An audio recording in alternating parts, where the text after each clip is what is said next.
mengganggu waktu istirahatnya.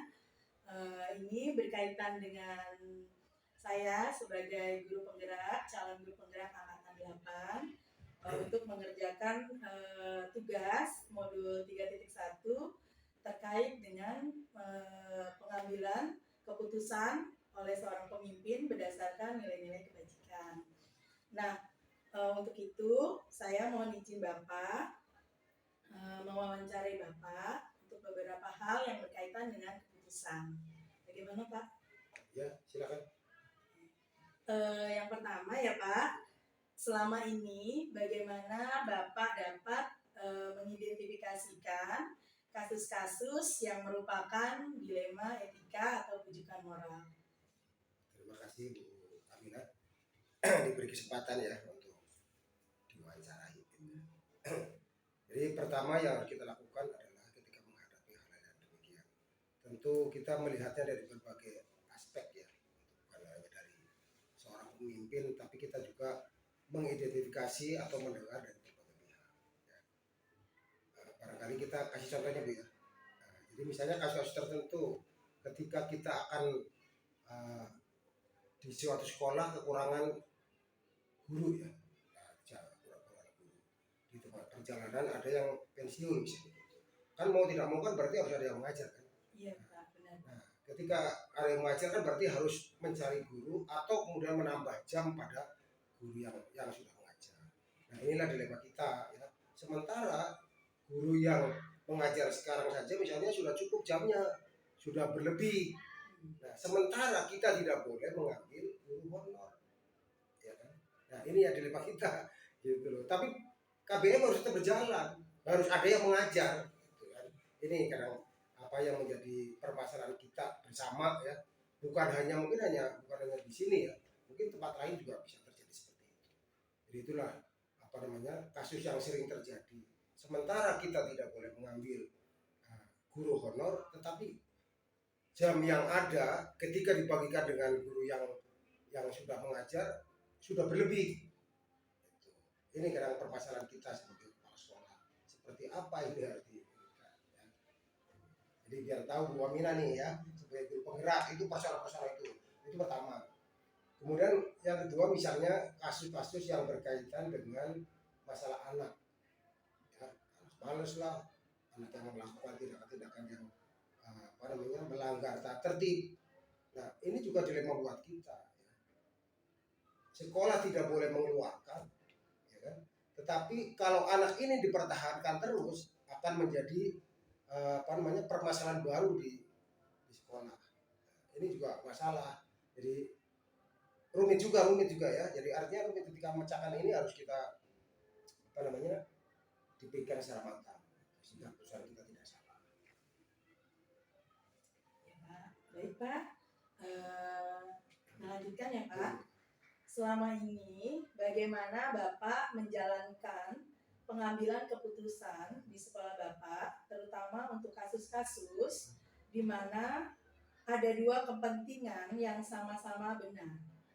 Bagaimana Pak? Ya, kalau kami ya, jadi saya termasuk orang yang banyak mendengar dari berbagai pihak. Tentu ketika ada kasus seperti itu kita lihat dulu kasusnya seperti apa ya. Jadi kita cermati, kita pelajari kasusnya, kemudian kita akan diskusikan dengan kami kan punya tim manajemen ya. Jadi kita akan memanggil tim manajemen sehingga keputusan itu bukan hanya dari kepala sekolah gitu ya, dari masukan dari berbagai pihak yang kemudian nanti diputuskan itu walaupun yang memutuskan kepala sekolah tapi artinya itu adalah hasil dari kerja bersama, hasil dari mufakat dari teman-teman sehingga menghindari kesalahan yang yang bisa menimbulkan dampak yang lebih luas. Jadi kami mendengar dari berbagai pihak ya, dari mulai wakil ya, termasuk kami juga mendengar dari karyawan dan seterusnya gitu ya. Jadi seperti itu Bu. Iya Pak. Berikutnya ya Pak ya, langkah-langkah seperti apa yang biasa Bapak lakukan selama ini ketika menangani kasus ya? Ya. Nah, jadi kami pertama mengidentifikasi dulu ya. Pertama pelajari kasus seperti apa. Kita mengidentifikasi, kemudian kita menganalisis ya seperti apa kasusnya. Kemudian kami akan mencoba mencari berbagai alternatif dengan cara tadi kami melibatkan berbagai unsur yang ada.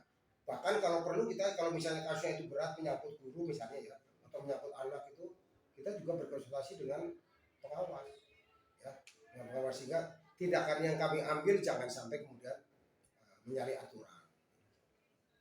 Iya Bapak, terima kasih.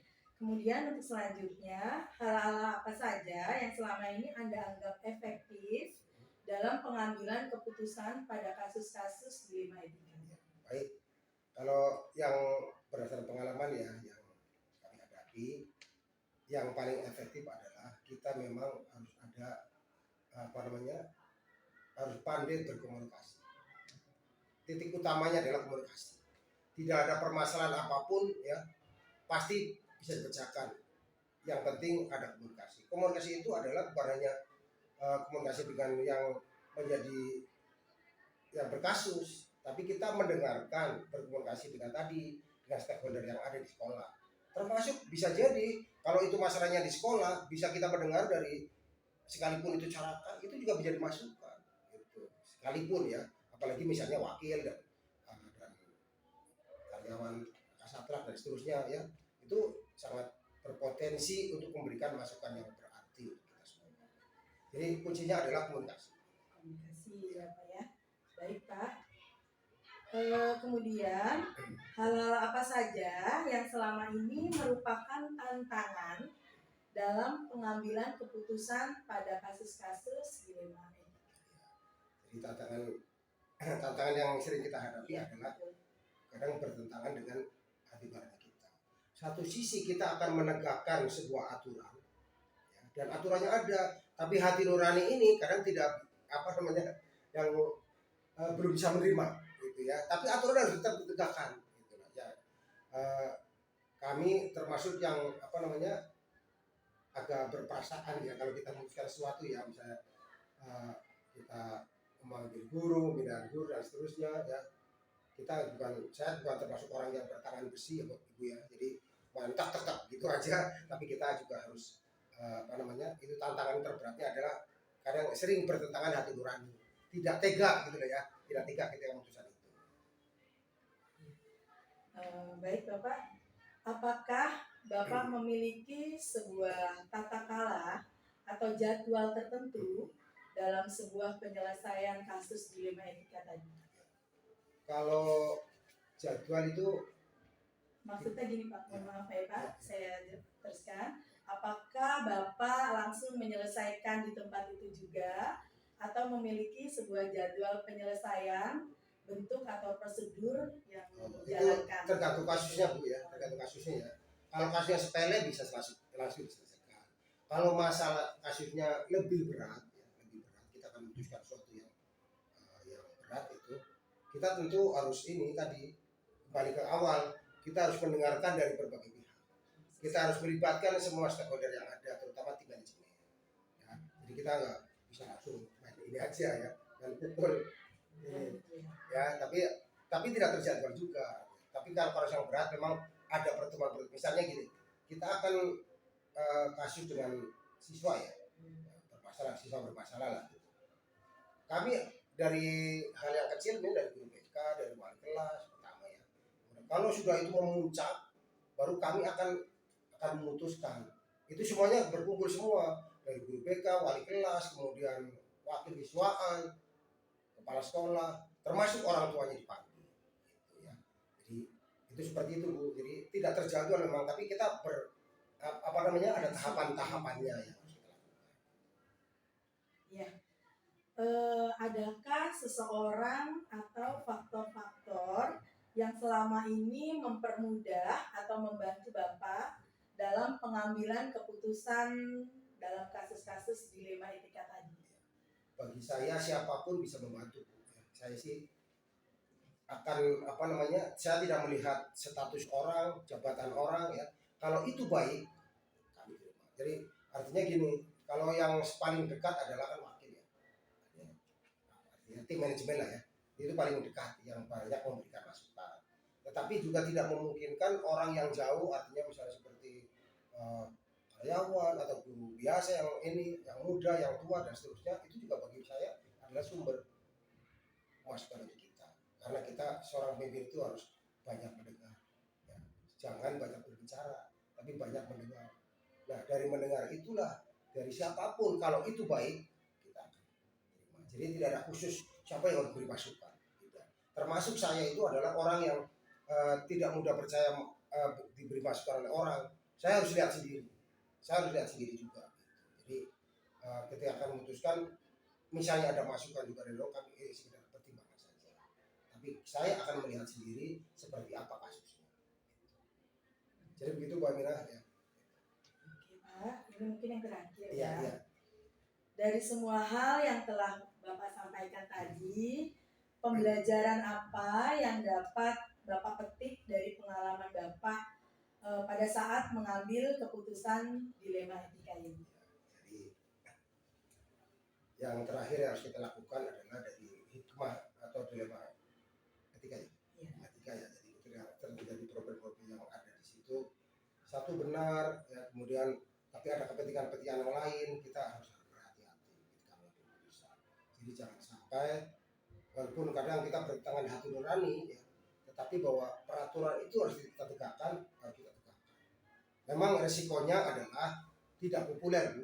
Ya, resikonya tidak populer. Gitu. Jadi seringkali artinya, oh ini harus seperti kasus misalnya, saya kembali lagi kasus lagi. Jadi kadang teman-teman kita tidak memahami tentang pendanaan sekolah, tidak semuanya. Kalaupun diterangin juga nggak ngerti juga. Tapi ketika kemudian mengajukan anggaran itu, seolah-olah sekolah harus ada.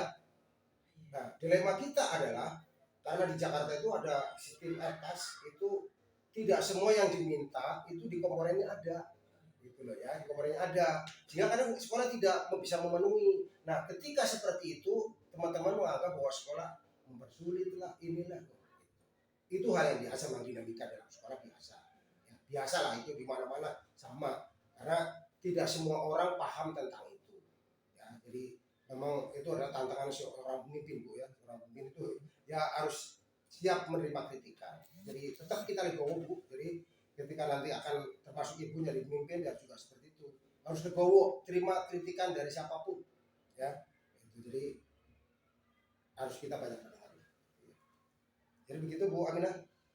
Ada lagi? Iya Pak. Terima kasih Pak Balki sudah menjawab wawancara saya pada hari ini dan juga memberikan pencerahan bagi saya sebagai calon guru penggerak angkatan 8. Semoga kedepannya mungkin dengan pencerahan Bapak ini menjadi petunjuk bagi saya atau menambah wawasan saya. Jikalau ya saya nanti menjadi seorang pemimpin juga gitu. Terima kasih Pak Bakti untuk waktunya. Mohon maaf ya. Ya, sama-sama Pak. Saya juga mohon maaf udah mengganggu waktu Bapak. Mudah-mudahan walaupun sedikit ada manfaatnya. Iya Pak, terima kasih. Oke Pak Bakti, assalamualaikum.